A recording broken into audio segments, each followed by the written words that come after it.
성도 여러분, 참 좋은 날입니다. 오늘도 주님과 동행하시는 은혜의 날이 되시기 바라겠습니다. 오늘 말씀은 마태복음 22장 34절에서 40절까지 말씀입니다. 예수께서 사두개인들로 대답할 수 없게 하셨다 함을 바리새인들이 듣고 모였는데 그 중에 한 율법사가 예수를 시험하여 묻되 선생님, 율법 중에서 어느 계명이 크니이까? 예수께서 이르시되 내 마음을 다하고 목숨을 다하고 뜻을 다하여 주 너의 하나님을 사랑하라 하셨으니 이것이 크고 첫째 되는 계명이요 둘째도 그와 같으니 내 이웃을 내 자신같이 사랑하라 하셨으니 이 두 계명이 온 율법과 선지자의 강령이니라. 아멘. 오늘 본문에 나오는 바리새인들이 예수님께 와서 어려운 질문을 합니다. 오늘 말씀 35절에 보면 예수를 시험하여 묻되 이렇게 기록합니다. 그 어려운 질문이 무엇이냐면 율법 중에 어느 계명이 큰 계명입니까? 라는 질문이었습니다. 참으로 대답하기 어려운 질문인 것이요.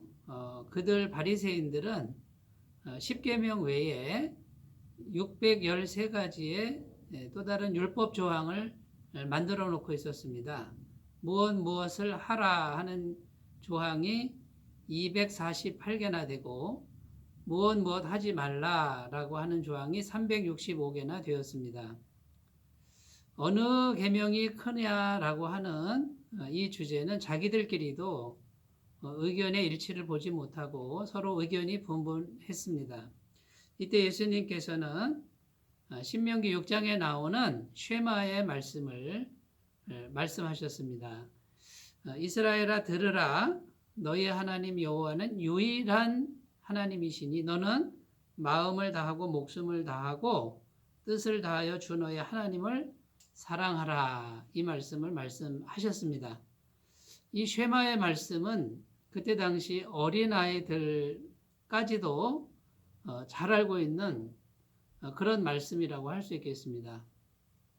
그러니까 어려운 계명이 아니고 태어나서 2살, 3살만 되면은 늘 듣던 말씀이 하나님을 사랑하라라고 하는 그 사랑의 계명이었습니다. 그러니까 무슨 고차원적이고 어려운 계명이 아니라 그냥 하나님을 사랑하라라고 하는 이 계명이 최고의 계명이라는 말씀이죠. 거기에 예수님께서는 내 이웃을 내 자신같이 사랑하라. 그러면서 하신 말씀이 뭡니까? 하나님 사랑하는 것과 이웃을 사랑하는 것이 같다라고 이렇게 말씀하십니다. 한마디로 얘기해서 사랑이라고 하는 이 계명이 최고의 계명이라는 것이고요. 이것이 율법과 선지자의 강령이다. 결국 구약 성경 전체를 요약한 것과 같다. 이렇게 선언하셨습니다. 그 핵심이 무엇입니까? 사랑하라는 겁니다. 이 사랑이라고 하는 이 주제가 결국은 성경의 가장 중요한 정신이고 수많은 율법들은 이 사랑의 정신에서부터 비롯된 것이다라는 뜻이죠. 그래서 예수님께서는 사랑하라라고 이렇게 이제 말씀하셨는데 이 사랑의 계명에 대해서 우리가 오늘 생각해 보려고 합니다. 자, 사랑하라 했을 때 첫 번째 우리의 사랑은 도대체 어디에 있습니까? 이 사랑이 외적인 것만 있다 그러면 겉으로는 사랑하는 것 같지만 속의 마음, 동기나 중심은 사랑이 아닐 수가 있습니다. 그러면 온전한 사랑이 아닌 것이죠.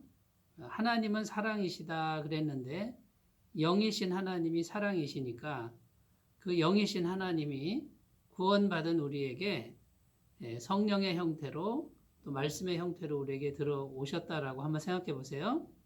그러면 영원한 사랑이신 하나님이 우리 안에 사랑의 형태로 들어온 것과 같습니다.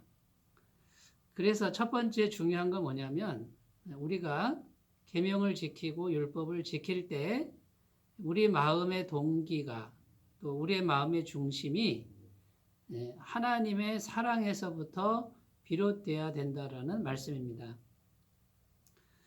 그래서 율법 조항이 아무리 많아도 그 율법 조항은 하나님의 사랑을 담고 있어야 된다는 것이죠. 그런데 이때 당시에 서기관과 바리새인들은 마음 중심에서는 사랑과 거리가 멀었습니다.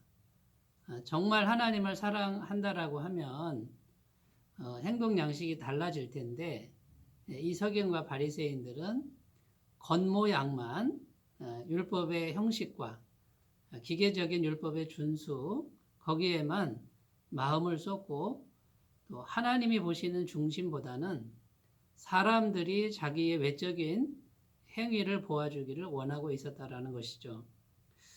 그런 모습을 보고 예수님이 이렇게 선포하셨습니다. 너희 의가 서기관들과 바리새인보다 낫지 아니하면 결코 천국에 들어가지 못하리라. 그때 당시 서기관과 바리새인들은 하나님의 말씀을 철저히 외적으로 준수했습니다. 그렇다면 그 사람보다 더 나은 의란 무엇입니까? 서기관과 바리새인들이 갖지 못한 의는 마음 중심에서의 사랑이 없었다는 것이죠.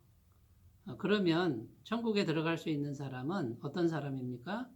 외적으로 율법을 철저히 준수하는 것에다가 마음 중심으로 하나님의 사랑의 정신을 가지고 있는 사람이라고 할 수 있겠습니다. 그래서 사랑하라 할 때 첫 번째 우리가 정말 기억해야 할 것은 마음 중심에서부터 사랑의 정신으로 사랑의 마음으로 모든 율법을 지켜야 한다는 것이죠. 자, 두 번째 사랑하라 했을 때 이 사랑은 정말 중요한 의미가 있는데 그것은 하나님과의 인격적 관계를 위한 것입니다. 여러분 인격적 관계라고 하는 것은요. 살아있는 인격과 인격과의 만남을 의미합니다. 이 인격적 관계의 반대말이 뭐냐면 율법적 관계라는 말인데요. 율법적 관계라는 것은 이런 겁니다. 얼마나 잘 지켰느냐, 얼마나 완벽하게 지켰느냐, 누가 누구보다 더 말씀을 잘 지켰느냐, 이게 점수를 매기는 것이 율법적 관계죠. 사랑의 관계, 인격적 관계는 무엇입니까? 잘 못해도 잘 못하는 사람에게 어떤 마음이 들죠?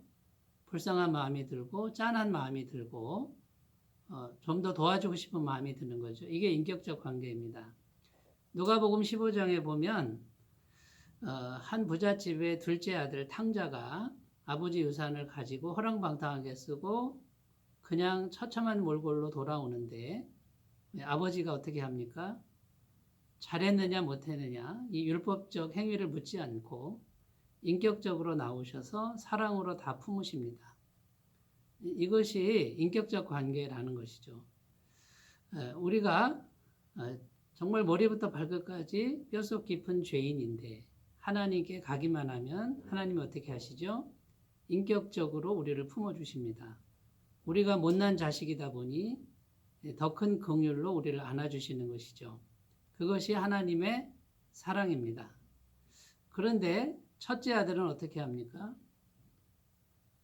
자기 동생이 밖에 나가서 잘못한 게 너무 많은데 그러니까 율법적으로 자꾸 따지는 거죠. 이것도 잘못했고 저것도 잘못했으니 사랑받을 자격이 없다라는 것이고 상속자가 될 자격이 없다라는 것인데 이렇게 율법적인 그런 관계를 맺으면 아주 차갑고 냉정하고 비교와 경쟁을 하게 되고 결국은 낙심하게 되고 절망하게 되는 이런 비극을 낳게 되는 것이죠.